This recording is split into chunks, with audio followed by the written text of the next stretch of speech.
In this video we're back in Turtle Beach's VelocityOne flight yoke and throttle quadrant. A number of subscribers have requested a military jet config guide suitable for carrier ops. We'll be doing our configuration on the Xbox today, but all the assignments will be the same for the PC. Just the button numbers on the PC will be different. Welcome back to the Sim Hangar. My name's Mark. Thanks for watching and let's get started. The recent release of the TopGun Maverick free expansion with challenges has obviously generated a lot more interest in military jets. So if you don't want to switch to your HOTAS or you don't have one, then this guide's for you. Although if you are using something like the Thrustmaster HOTAS 1, well, all the basic assignments will be the same.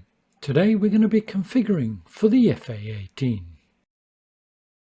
One important point to note, this is a continuation of my previous config guides. In part 1 for both PC and Xbox we did the common configurations for the yoke. In part 2 for the Xbox we created individual profiles for various types of aircraft, and we followed this up with an updated config guide on reverses and prop feather once Turtle Beach enabled the detents on the throttle quadrant. I'll leave links to these and the PC versions in the notes below the video. But our starting point today will be the configuration VelocityOne flight jet twin engine, and we'll simply be expanding on that config. Within that configuration we already have our flaps enabled, as well as our spoilers or air brakes. We also have individual engine control, with each engine being allocated to a separate axis, which includes by default reverses, although you won't need them for the F18. And a reminder that we are using the throttle levers on top of the quadrant, as it provides individual twin engine control, with our throttle quadrant axis assignments as indicated above. Okay, that's done. Let's get on with the new config. Our previous config was fairly comprehensive, so we don't really have much to do. Make sure VelocityOne flight is the active peripheral and we're on the twin jet profile. Let's head to the preset manager and we're going to duplicate. We get the option to give it another name, and I'm going to simply call mine the VelocityOne flight FA18-C for carrier, and this config could be used for just general flying as well. Now change the filter setting on the left hand side to all. If you're wondering about the difference between all and new, well, I can't see any difference. Filter on all, let's go to miscellaneous. And the first one we're looking for is just a little way down, toggle tailhook handle. This is to bring the tailhook up or down. Click in the box, and I'm going to allocate it to one of the buttons on the throttle quadrant. Button B10. Click the box to scan and press the button and it comes up as button 38 and validate. That's our tailhook sorted. The next one that we'll want to configure is toggle launch bar switch.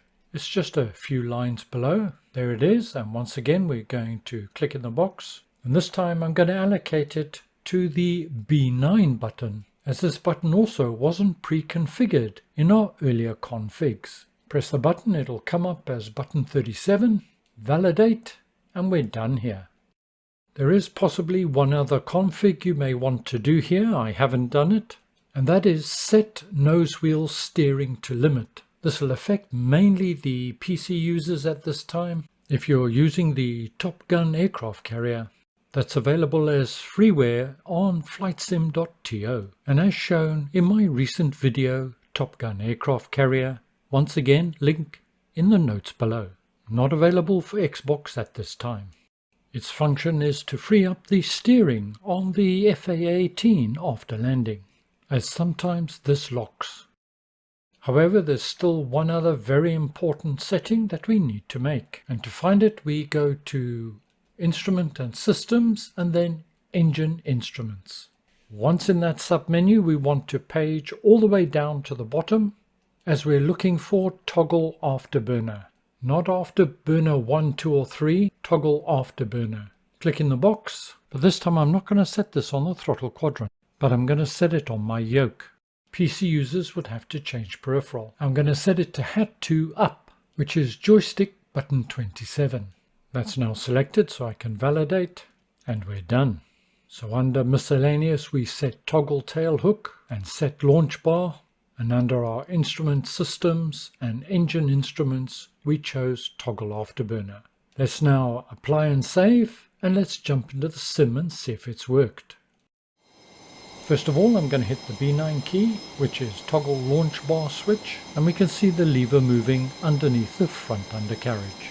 That's working. Let's now try the tail hook, which is my button B10 on the throttle quadrant, and we can see the tail hook going up and down. That's working fine, so now time to test the afterburners. Throttles are now fully forward, and now I'm going to hit the afterburner switch and they kick in. That's the hat to up switch. To turn off the afterburners, you don't have to hit the key again. Simply pull back slightly on the power levers and the afterburners will switch off. So with these simple additions added to our previous configuration, we now have a military jet configuration and designed to land on carriers if needed. By the way, these configs also activate the relevant switches in the cockpit.